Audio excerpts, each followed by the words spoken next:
So even though the current M1 Mac Mini is only a couple of months old, there's already talk about this new M2 Mac Mini. And as much as it pains me to say this, you absolutely should not buy it. And I'm going to tell you why. It's the Granted Geek Show.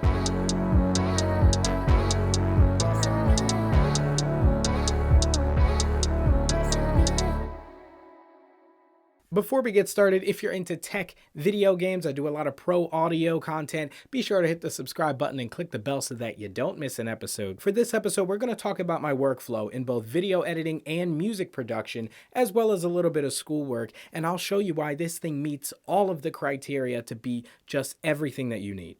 And with that, let's move to this M1 Mac Mini, and now the rumored M2 Mac Mini. Now, we've already seen the Geek Bench, we've already seen the crazy raw performance that this machine, all the M1 machines really have, the M1 Mac Mini being the best performer. I got this on launch day, got rid of it for a 10.5-inch iPad, then traded up that for my 11-inch iPad Pro, then bought another Mac Mini M1. This is the 8GB RAM version, and just with this base model, this thing screams like nothing that I've ever used. Now, I've gone from the 2019 MacBook Pro, I've had the 2016 maxed out MacBook Pro, so I've been around when it comes to Macs, and just what this is able to do, and again, there seems to be so much headroom with this machine because the fans barely ever kick on in my workflow. Now, I'm a student, but I also do professional music. I run a record label. I obviously run this YouTube channel as well as WeSibs, our sister channel,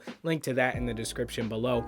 And of course, all the content that you see here on the Granted Geek Show. Now, my episodes are recorded in 2.5K RAW on the Blackmagic Cinema camera, and I edit them not in Final Cut Pro, but in DaVinci Resolve, which, while optimized more than Premiere, is not as well optimized as Final Cut Pro.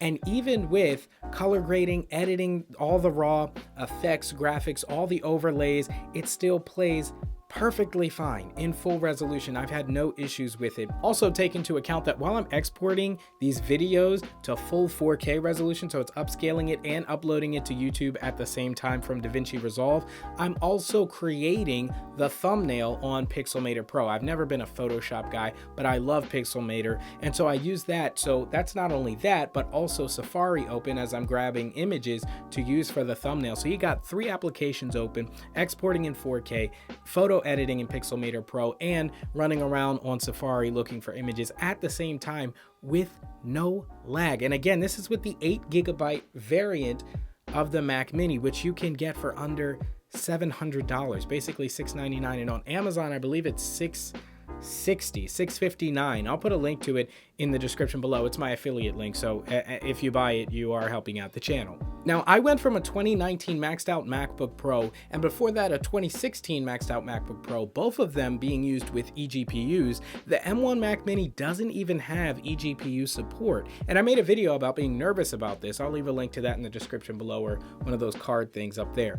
But I haven't even missed it, and that's with DaVinci Resolve. Again, not as optimized as Final Cut Pro, and I was able to run in full settings. I would only imagine that the Final Cut Pro performance is even better than that. Now, moving into my music production workflow, I do use the Apple Logic Pro 10, and it just creams everything that I do. I usually never use more than 50 tracks, but I use plugins, everything from Waves to Nebula. I use different Focusrite plugins, you name it, Softtube, everywhere. So I like to have that creative freedom and kind of use whatever tool sounds good or I'm used to using or is easy to use. Sometimes I'll use the native Logic Pro 10 plugins if I'm feeling like that. They've got loads and loads of plugins. Sometimes I'm copying and pasting the same plugin chain for vocals and things like that.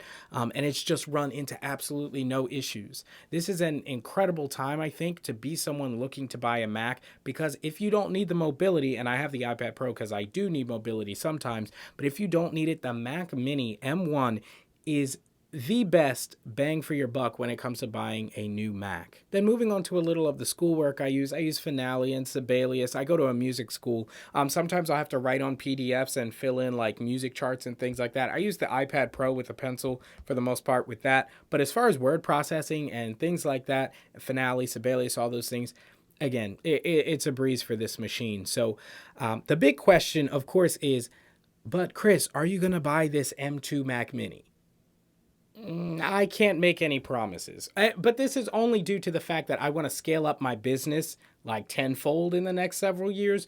So that's the only reason. But based on this workflow, and if this is what you're doing at home, sitting at home, you're fooling yourself if you think you need something more powerful than this M1. This thing is basically top of the food chain right now when it comes to Macs. And of course, with the new codecs being supported like H.265 out of all the new cameras, you're pretty much covered for those for the next several years as well. So do we need the new M2 Mac Mini? No. No, we don't. Do we want it? But there you have it, guys. Those are my thoughts on why the M2 Mac Mini is not necessary, okay? This machine, the M1 Mac Mini first generation, is going to have so much longevity. You're not really going to need to go and spend more money on the Mac Mini M2, and it may be space gray and stuff like that. And I know that's really tempting for us nerds, but you don't need it. It's a want, not a need. Don't fool yourself, okay? I'm the voice of reason right now. If you're kind of on that buyer's edge, trying to think if you want one of the M1s or the M2s whenever they come out, just go with the M1. You're not going to regret it. And of course, Macs hold their value so well, you could just send it back if you really, really need it. Anyway, that does it for this video. Again, be sure to hit the like button, subscribe, and click the bell so that you don't miss an episode as we cover your favorite tech, video games, pro audio. I've got an awesome comparison coming up between the latest Focusrite Scarlett Solo with M Audio with their 1924 interface, and Audient is also sending over some goodies for us. So stay tuned if you're into audio interfaces and stuff like that, tech, all of it. Thank you guys so much for watching. It's the Granite Geek Show.